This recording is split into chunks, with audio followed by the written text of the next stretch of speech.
Good evening, ladies and gentlemen. Welcome to Aquatic Ballpark. We're just putting the final touches on the diamond for this first grade game. And we'll be underway very shortly. We'll bring you the two lineups for tonight's game. Leading off for the Macarthur Orioles is Wednesday night's pitcher, Dane Weig. He's at shortstop tonight. Chris Douglas is at second base. Shannon Hislop, first base. Quinn Johnson doing the catching. Jesse Lynch is at left field. Shane Fogarty on the mound tonight. Tim Nelson, he's in right field. Rob Hedrick, he's in centre field. Owen Glover, he's the shortstop batting in the 9-hole. Brought to you by Seventh Day Breweries, the best brewery on the beaches down in the heart of Brookvale. Make sure you get down there for a well-earned ale after the game. And for your Manly Eagles, Kai McIntosh will lead things off. He's at shortstop. Yoshiki Mizawa at second base. Tristan Watts is the third baseman. Connor McDonald in the clean-up hole. He's at first base. Luke Brown's a designated hitter. Tom Newbold in left field. Kenny Nato doing the catching. Gaz Mateo back in the lineup tonight. He's in right field. And Zach Newbold in the 9-hole. He's at centre field. And the starting pitcher for the Eagles is Leo Matsuo. Brought to you by Demolition Brothers. If you need to knock down, give JT and the team a call at Demolition Brothers. As the rain just picks up again.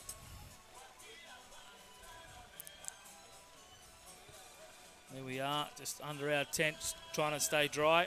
Actually,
Number 20, Kai Macarthur All right. Walsh at shortstop. Covers are off. Players are taking the diamond. We'll quickly run you through the lineups. I don't think the microphone was plugged in last time. Dane Wiggs leading things off. He's at shortstop. Chris Douglas at second base. Shannon Hislop at first base. Quinn Johnson is the catcher. Jesse Lynch is at left field. Shane Fogarty, the pitcher tonight. Tim Nelson in right field. Robbie Hedrick in centre field. And Owen Glover is at shortstop. Brought to you by Seventh Day Brewery. The Manly Eagles lineup. Kai McIntosh Walsh leading things off. He's at shortstop. Yoshi Umazawa at second base. Tristan Watts at third. Connor McDonald's at first base. Luke Brown, the designated hitter. Tom Newbold is in left field. Kenny Nato is in centre field. Gaz Mateo in right field. Zach Newbold in centre field. And the starting pitcher for your Manly Eagles is Leo Matsuyo. Brought to you by Demolition Brothers. As the rain just gets heavier once again. We just can't seem to win here this afternoon. Yeah, it just hasn't gone away all day, has it, Luke? Yep. Now, Sarah needs to leave at about 6:30, so what time? That's fine. We'll just go straight out the gates. Okay. Yeah, we've got that fourth chair there. Yeah. Dominic, But there's not Chris wet. wipe that one down. Yeah. where's our what? Race with it? They might be on and off. Yeah. And leading off for Macarthur, number 13, Dane Wigg. It's already wet. Okay. So Right. she just stays here and you'll tell her. You'll just grab her when you're in the corner. Do you want to hang around? So I'll be down. Yeah, no, take a seat. Yeah.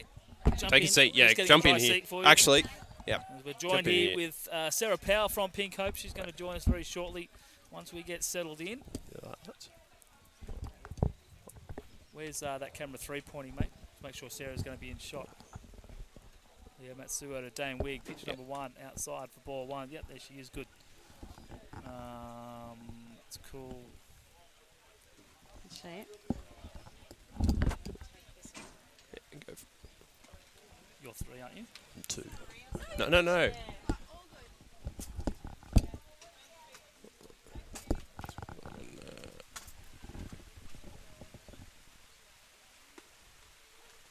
In there for strike 1. What the?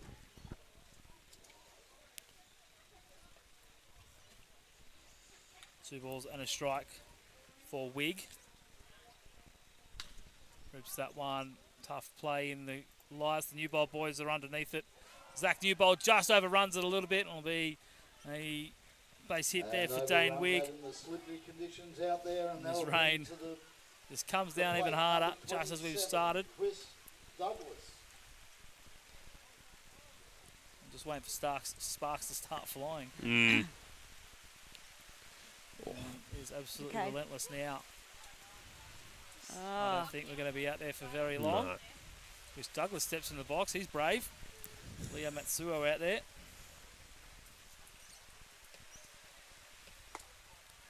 First pitch is high. Going to go through a few balls today, I would think.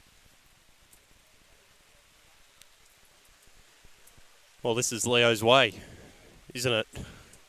Loves putting pressure on himself early and he'll find a way out of it. That one looked as though it clipped the hitter, and it did.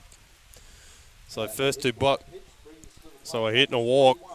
Not the start Leo would have wanted, or Murph, but we're so used to this, having watched Leo for, well, just this season, longer than that. Umpires in the pink today. Dave Brown behind the plate and Dave Brody in the field. Role reversals from the second grade game. As we have Shannon Hislop at bat.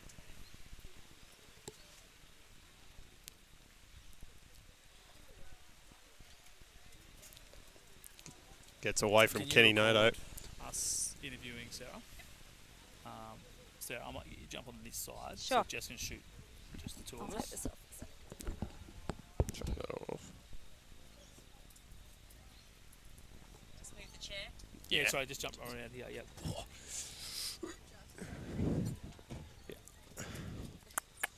Oh, Still going to be in the rain. We'll move over.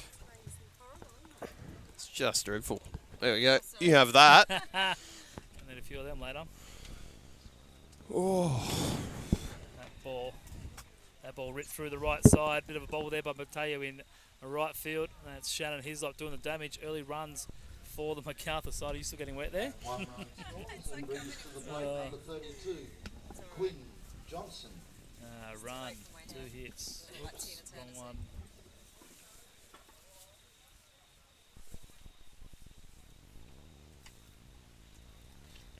It's going to bring up the catcher for Macarthur, Quinn Johnson.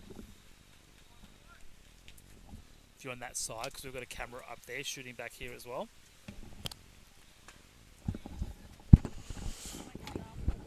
That's right. Quinn Johnson swings at strike 1. So swing and a miss for Matsuo.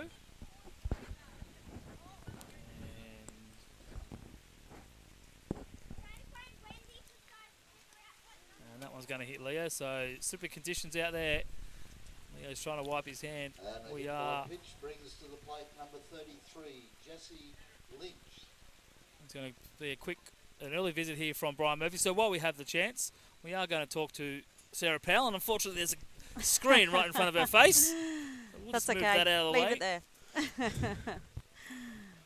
Move that into the rain. Now I can't. Oh, I can put it down here actually. There we go.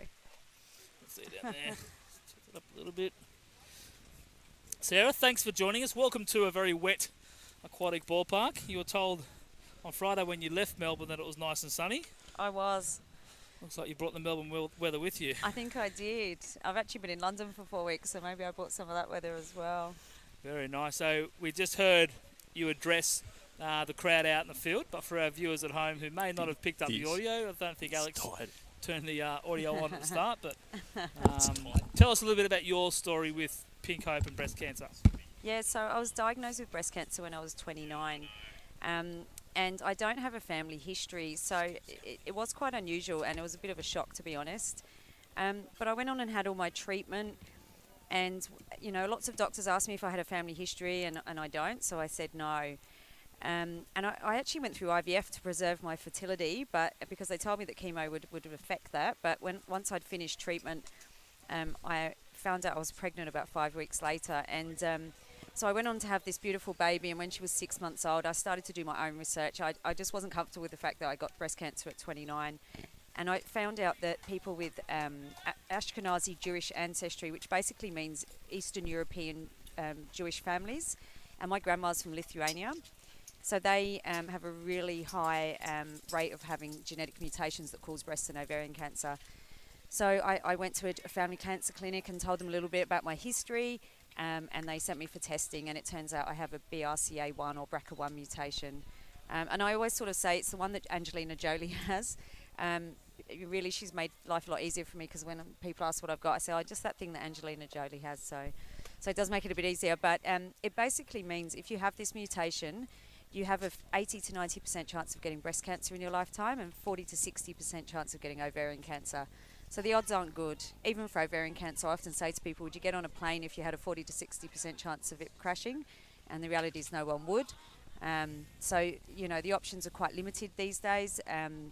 Surgery is really our best bet, you know. So I've had a mastectomy, I've had my ovaries removed, I've had my fallopian tubes removed. I've even had my lat dorsal muscle in my back removed as part of my breast reconstruction. So it's a tough ride for families that have genetic cancer. And tell us a little bit about your journey with Pink Hope. How did you get involved? Yeah, so I often say to people that my breast cancer journey versus my genetic, cancer journey, my genetic side was much harder for me to handle, because when you've got cancer, and this is different for everyone, and it's not to say that cancer's a walk in the park, but you have your treatment, and and hopefully you're lucky like me and you get 16 years with no recurrence. But when lifted to Kaimak Walsh, who makes the running catch behind second base. 3-2 pitch that was to Jesse Lynch. And it's the first out of the inning. To the plate, number 40, Shane. Go ahead. I'll jump in every now and then when something exciting happens. I'll be ready for it. But when you've got genetic cancer, it just doesn't end with you. You've got your children, and it can just go on and on and on. So I found it quite hard, and there were a lot of decisions to make, and lots of maybes, and you might get cancer again, and you might not, and no one really knows, and you have to make a lot of pretty tough decisions about your body, basically, which is quite hard for a young woman. So I went online and I googled, and I found Pink Hope, and I found Crystal, who founded Pink Hope, Crystal Butter and her family. And yeah, we just stayed friends over the last 10 years. And in 2020, she called me and said, I'm ready to step down as the CEO. Would you like to take over? And I said, yes, please. Shane Fogarty at bat for Macarthur. So, what are some of the things that Pink Hope does do? Yeah, so we sort of talk about working in three main areas. We provide a lot of support and connection, which is probably one, or I mean, they're all important, but it's really incredibly important to connect women and families that have genetic cancer together. Pre-COVID, we would do that face-to-face, but because of COVID, we had to do a lot more online support groups and that kind of thing. Macintosh Walsh picks it up through Umazawa for one. Can't get the speedy Shane Fogarty, who gets up the first, and Macarthur will drive in the first run of the game, but it is an out at second base, or second run of the game rather. It's the second out of the inning. Bit of action, which is what we like to see. Runners on first and third now for Tim Nelson. Yes. So support and connection is really important. Online support groups. We're going to get back to some face-to-face support this year, which is amazing.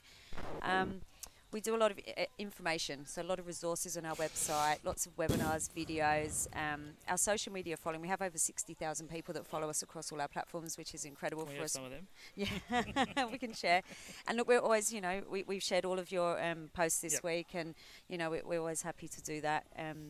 But yes, we're very fortunate. Crystal built an amazing brand with Pink Hope, and it's great for a small charity like ours. We're lucky. What's the reach of Pink Hope, both Australia, state, national and internationally? So in terms of kind of our members, we have somewhere around about 3,000 members at the moment on our online support groups. Lost camera. We are predominantly Australia.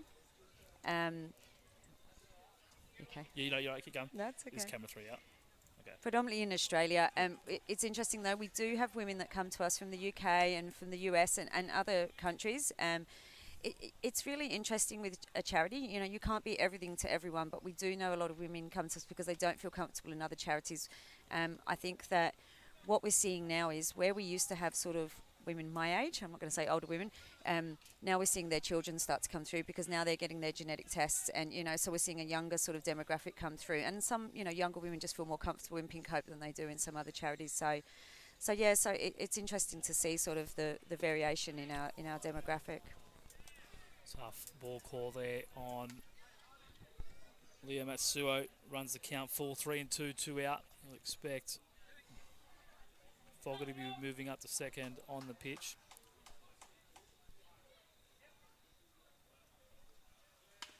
That ball hit to Connor McDonald at first base. He'll pick it up and step on first base. And that will be the third out of the inning. Macarthur get a couple to start the game. And the Eagles will have Macintosh Walsh, Umazawa and Tristan Watts coming up when we return, but we'll stay here with the very lovely Sarah Powell. Her brain is in overdrive at the moment. Just trying to make sure three things are working at once. Looks like we've lost a couple of cameras along the way. Not surprising. Might be going to the camera shop during the week for our next home game. You're multitasking. Yeah, impressive. That's right. Tell us some of the different services that Pink Hope provide.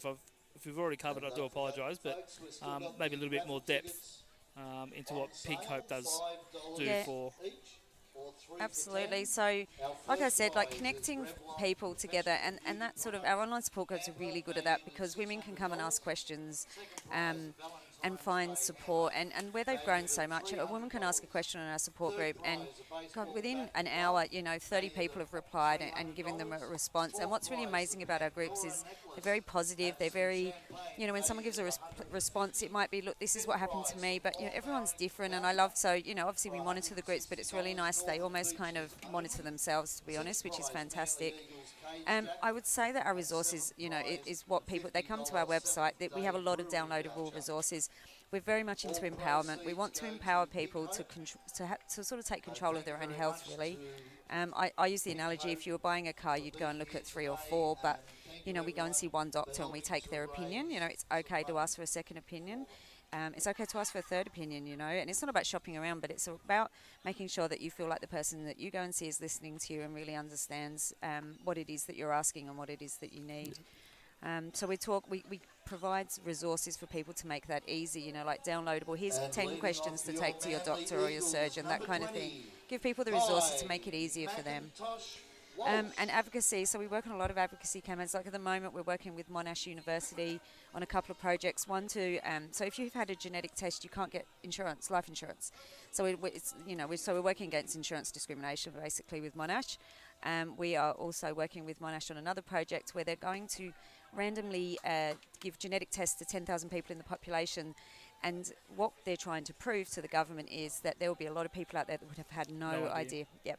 And you know, unfortunately, it's health economics, you know, but if we can show a cost benefit, obviously what we want to see is save lives and we want to improve lives. But, you know, for the government, it's going to be a cost benefit. And, if they can prove that, that could really be a game changer. And I really believe in my lifetime I'll see population-wide genetic testing where it's available to anyone. Because there's pretty strict criteria at the moment if you want to have a genetic test for free.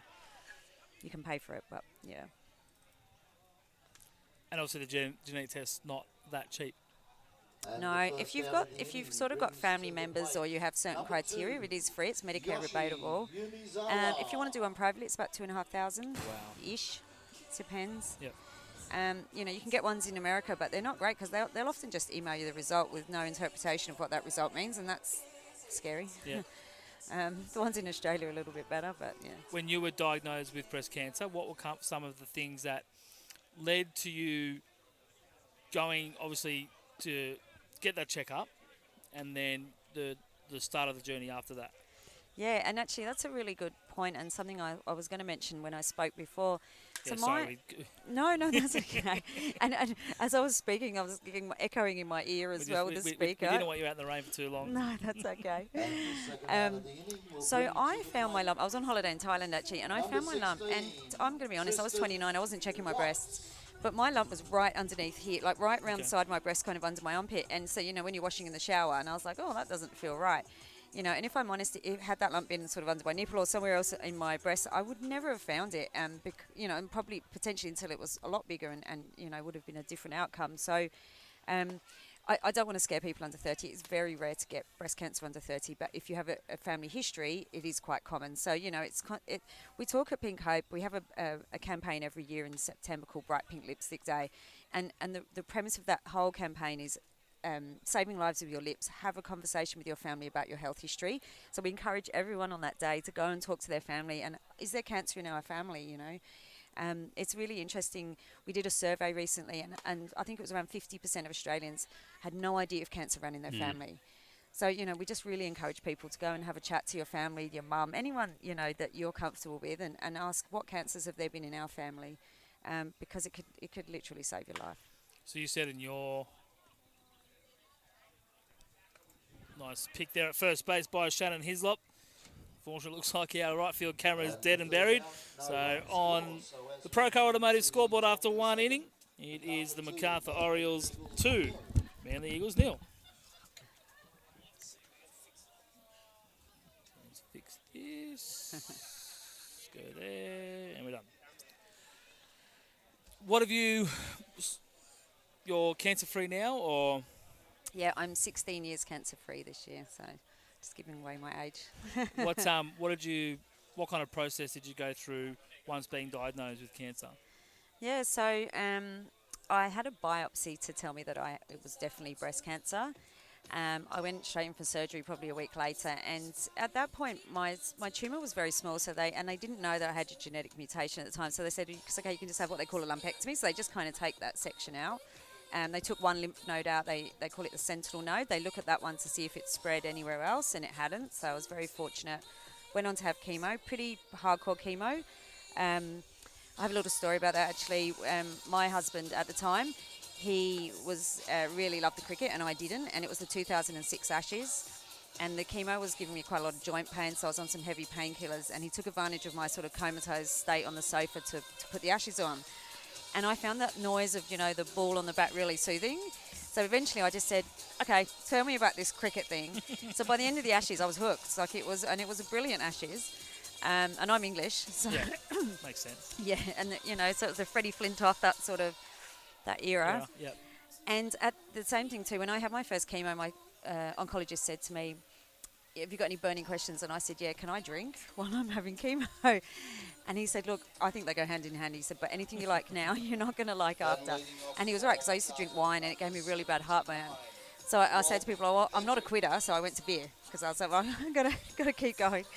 And I overheard my ex-husband, you know, a little while later saying to a friend, they said, "Oh, that, you know, last summer that was pretty tough for you and Sarah." And he's like, "Are you joking? Now she watches cricket and drinks beer?" Perfection. Yeah, that's one it. would say. Yeah. So, and look, and that's how we got through it. You know, we used humour. But yeah. So yeah, so I did chemo, which was pretty tough. But I was young, and you know, and to me at the time, it was just, I just felt really inconvenient, you know, and I just didn't want to be tired all the time, didn't want to lose my hair and all of that kind of thing. But yeah, it wasn't really. And then, you know, my oncologist said, "Don't get pregnant for 2 years. You know, your chance of relapsing in that 2 years is so high with the cancer you have." And when I found out I was pregnant, it was like going to tell my dad when you're a teenager. Like, honestly, I remember going into my oncologist's office and going, "Oh, I'm pregnant." And he's like, "Oh, well, you know, we'll just deal with it." And, you know, fortunately for me, it all turns out okay. And that beautiful little baby is now 14. So, Wow. That yeah. time flies, eh? Absolutely. What are some of the initiatives that Pink Hope has developed over the years that have really changed people's lives or given them that support that they've needed? Oh, wow, where do I start? So, you know, our website, which I can see you're having a little pinkhope.org.au. Yep, that's right, pinkhope.org.au. We actually, that's a brand new website. We redeveloped that last year. Ball hit on the ground to Kai McIntosh Walsh. One hop, long throw over to Connor McDonald, and Robbie Hedrick is retired for the first out. Nice out there from Yoshi. Sorry, from Kai McIntosh Walsh. Yeah, sorry, keep going. No, that's okay. So our website is, I'm super proud of it. Lisa, who works with me, who's here today, and I worked really, really hard on that website, along with a lot of other people. Can't say it was just it was a team effort. And I often joke, I said to Lisa, if we ever talk about doing another website, that's when I'm leaving. Like, it's not, you only do one website, I think, in a... Just pay someone to do it. Oh, well, it's more, you've got to sort through all the resources. And when you're a charity that has a lot of medical resources, everything has to be reviewed. Yep. It changes so much. And also, you know, it was, our old website was sort of where stuff just kept getting added and added and added, and it was just a mess. So it was kind of unraveling this kind of ton of information. Kai McIntosh Walsh on the backhand in the hole, and a nice strong throw. 2 in a row, 6-3. Owen Glover is retired. 2 quick outs here for the Eagles as the rain gets heavier. I don't think it's going to be letting up anytime soon, unfortunately. We're back to the top of the lineup with Dane Wigg. At which point do they call it with the rain? Or no? Who knows? It mustn't be that heavy out there. Right.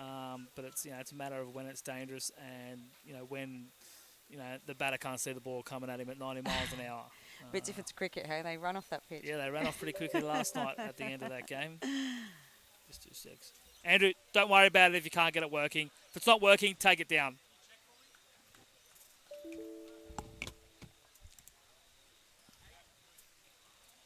Oh. It's all wet.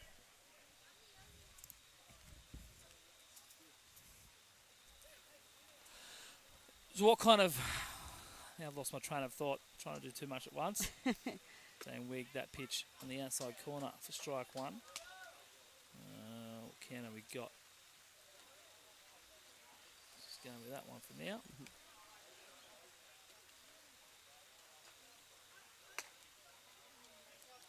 How many phone calls would you get or inquiries would you get in a week, in a month, in a year? Yeah, that's a great question. It's just gone crazy through COVID. I think that people, you know, they're at home. I just think people are needing more support than ever. You know, we're seeing that across the board. You know, mental health resources, you know, are strained at the moment because, you know, of lockdowns and COVID. You know, I live in Melbourne and it was, you know, tough times, and you guys have been through enough lockdowns as well. So it's really hard to say an average, but we are seeing around around 20 women a week are asking to join our support groups, which is, the growth is huge. We get, I'm getting about 5 to 10 emails a day from people just asking questions. We did a huge actually campaign in November last year around ovarian cancer and tumour testing. And the PR company told me it's a bit of a complex topic and it's a bit dry, so we'll probably only get radio. I ended up doing 4 TV interviews that day. I had a TV crew outside my house. So anyway, it was amazing. We got so much coverage, and we just boomed. I think we saw something like a 400% increase in traffic to our website. So those kind of things. People are like, wow, I didn't even know you existed. And I think that's a big takeaway for me is we have to get our name out there, because what we do, we're the only charity in Australia that really supports families that have genetic cancer versus, there's a lot of breast cancer charities and lots of ovarian cancer charities, but we're, specifically around the genetic side of it, we're quite unique in that way. So my job this year, my to-do list is to get out there and get our name out there, because we just want to, even if, like today, even if there's one woman that goes to our website and has a look and it helps them, then that's, we've achieved. One woman or even one man? One man, well, exactly right. And I have to be really careful saying women because, and the BRCA genes are now linked to prostate cancer. So, and that's, so that, men that have the BRCA gene mutations, they're at risk of prostate cancer too, an increased risk from the general population. So yes. Left centre field's going to drop in front of Zach Newbold, so it'll be a single there for Chris Douglas. I think you just kind of covered off my next question. But how does Pink Hope differ from the other charities, say the McGrath Foundation and those kind of charities there? Yeah, and it's interesting, and people get really confused because there's a lot of pink out there, right? So, they all do something slightly different. Like McGrath's fantastic because they provide the breast care nurses, right, which is such an amazing resource. And, as someone that had a breast care nurse when I had breast cancer and had my mastectomy, they're just amazing people. And it's great that all women can get access to that thanks to McGrath. So that's kind of their space. And then you've got sort of Breast Cancer Network Australia. So they really support women that have breast cancer, and they're a lot more around support and resources, but very specifically to breast cancer. And then you've got the National Breast Cancer Foundation, but they're about research. So, the one thing that Pink Hope, we don't fund research, but we do work really closely with a lot of research consortiums and that kind of thing, and we help recruit, so that's what we do really well. So, but, with research, you leave it to the experts. We know what we do well, and we play to our strengths in that respect. Well, Sarah, it's been lovely having you. Thank you. We've been big supporters of Pink Hope now for 3 years. Yeah. Hopefully next year we'll have some normal weather, 45 degrees last year and torrential rain today. But thank you for everything that you do with Pink Hope. And we look forward to continuing the journey with Manly Eagles baseball and Pink Hope in the future. Yeah, fantastic. Thank you, Luke, and thank you everyone at the Manly Eagles. It's been amazing. Thank you so much. It's been a pleasure having you. Please take this rain back to Melbourne. I will. Thank you. Thank you very much. Take care. Good luck, Eagles. Thank you. Thanks, Jess. That was awesome. I was supposed to bring my bloody holder and I forgot it. Oh, sorry. There we go. Now, I believe... Yeah. That's yours. Sarah Powell for giving her time. That's Sarah's. Coming up to Sydney Thank today. you. No worries. As Leo Mansuro gets Shannon Hislop to strike out to end the inning. So a couple of base runners, but no damage on the scoreboard. So we'll head to the bottom of the second inning when we return. And it'll be Connor McDonald to lead things off.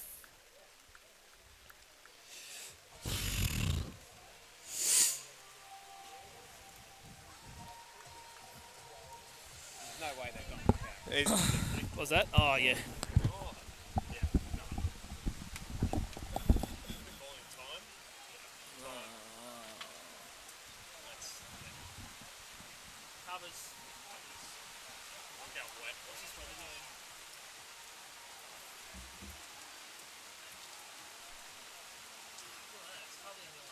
Covers are going back out.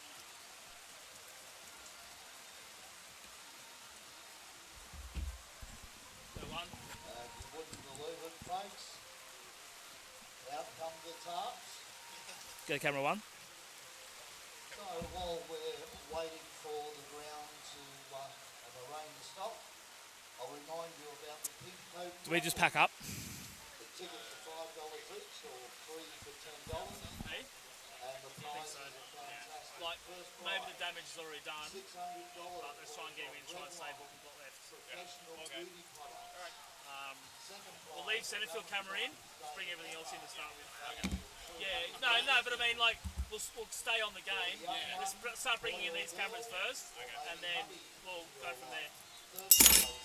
Okay. Thanks, boys, appreciate it. All good.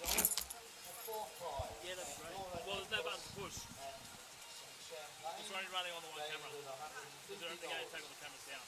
Fifth prize, a lawn mowing voucher valued up to $160. Northern Beaches only. What do you reckon, we're just breaking, or I don't think we're going to finish the game. Paint jacket valued at $65. And Let me buy new cameras during the week, I think. Brewery voucher. They're not, I'm paying 65, but Going to Pink Hope.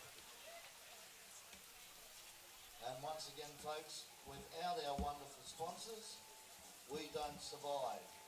So thank you so much to our gold sponsors, Superior Valuations and Demolition Brothers.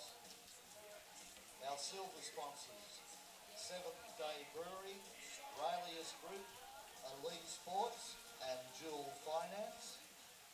And our bronze sponsors, the Trident Movement, Procar, Higgy Tree Services, Dexterous Group, Devitt Wholesale Meats, Display Solutions, Kennard Tire, and UME Baseball Australia. Oh, Cass is up here, so she doesn't get fined. She was up here earlier. Hey, Cooper!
So that's it now.